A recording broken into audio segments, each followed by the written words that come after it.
ora ngandel. Bapakmu gak Bathara Ismaya. Ismaya ki dewa bagus. Nggih, dek dereng tuwa, bantu pun tuwa nggih mboten bagus. Kondeng bureng nika wong kok. Ora ngandel bapakmu. Lho, gambare, ha? Bapak.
Sang Gatotkaca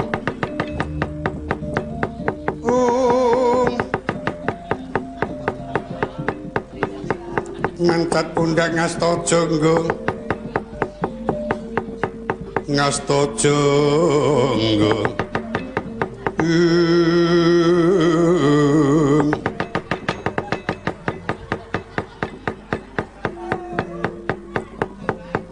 Oh Prabu ingkang putra wonten dawuh kados pundi? Ana wigati apa, Pakde? Gatotkaca lan Antarja apa Antasena dadi panglima ana bejane. Ana bejane ning durung ana dahulate. Ana dalan bisa kanggo nyingkirake bebaya sing ana negara Ngastina. Ning kok ora cocok karo dawuh Kaca Paesan Natkasemana.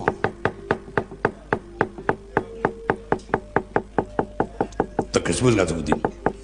Punwa nitipe saka Kaca Paesan kudune Punwa ketemu karo Kakang Badranaya.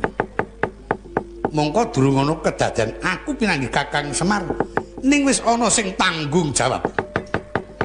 Bapa Penemban Begawan Cahya Dadari. Nganggo srana waton bisa nulungi wong atlamu Baladewa ingkang ana sajroning alas Glagatinulung.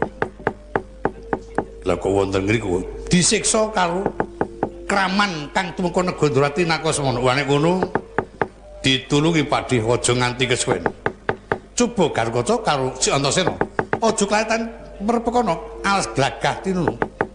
Lebonana jroning alas sapa ingkang jaga singkirna wong atlamu tulungana. Nggih saged dawuh. Petruk Lun melu aku. Nggih monggo Pak.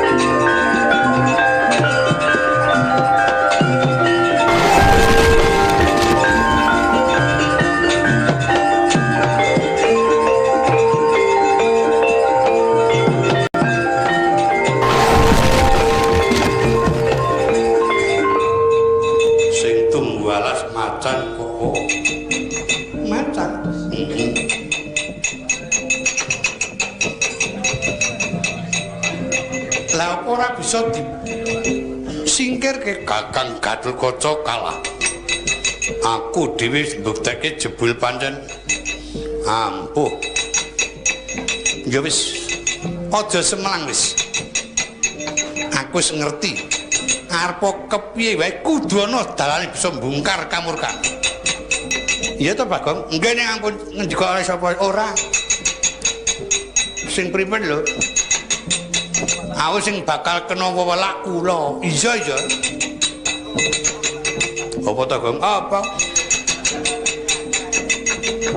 Sing dingendikake kok. Mboten apa-apa. Pun monggo. Apa Wadi? Engko tak kandhani. Ampun. Ora. Tunggoni terus. Cilaka aku nek disepatane karo pendhita kae ya. Janji aku isih kengetan ora tak kandak-kandake.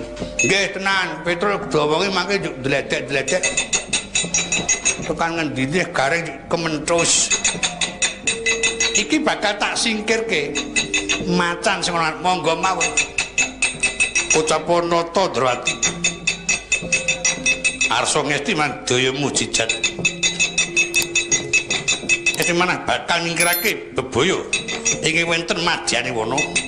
Sigra amijil pusaka ingkang durung wonten asta. Senjata cakra. Sawenya katamaning mujijat senjata cakra mijil tanpa dilepasaken. Lumaut amarpeki sima kang wonten madyane wana.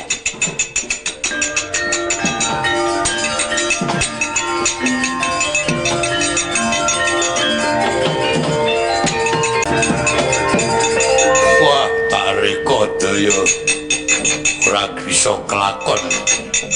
Malah kresnane nyekel senjata cakra iso gawe wirang. Yen ora enggal mlayu iso kedengakan.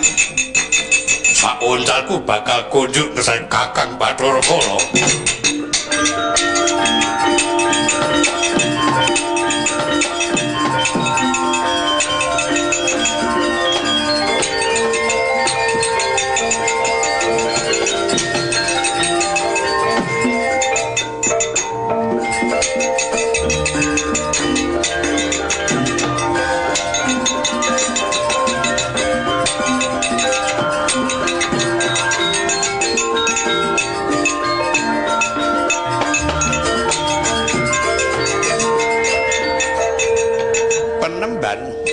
Apa Kresna ingkang tenggo wonten wana menika sampun kula tundhung kesah.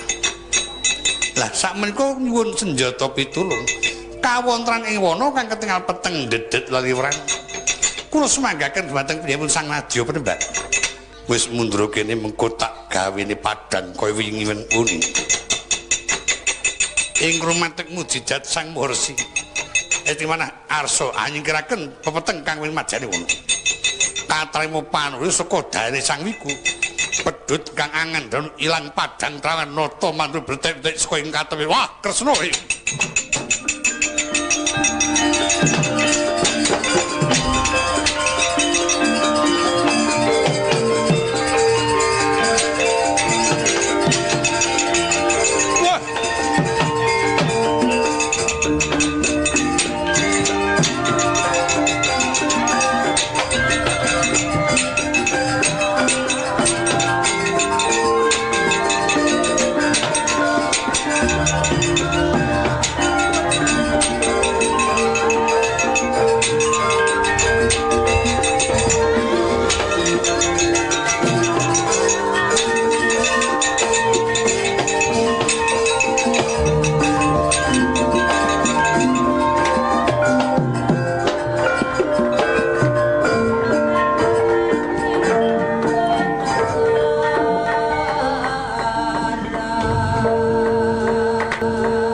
ngaturaken ing panuwun kang tanpa pamit.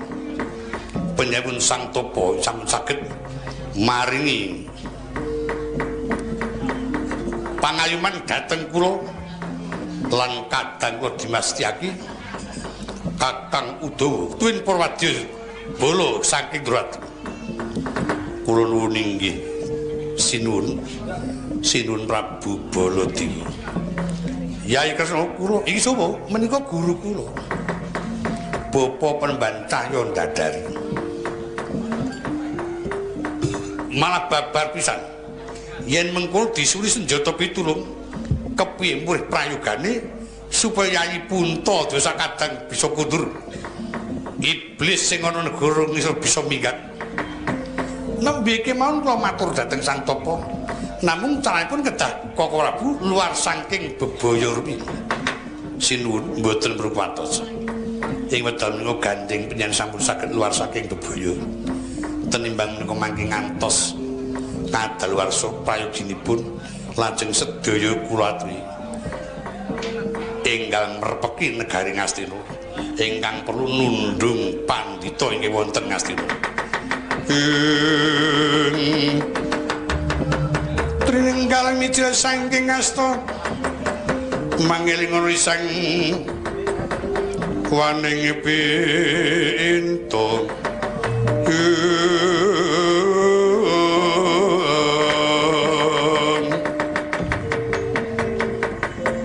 mung Kakang Udawa tak jaluk kowe bali ana Ndrawati.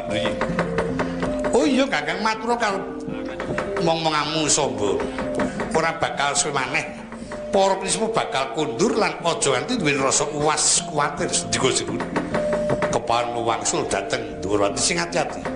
Setyaki wondhawu. Aja kelatan enggal pamit Pendhita Sresna ora gelem minggat tunggal wis sedika nyuwun paestu berbadi. Sing ati-ati Setyaki.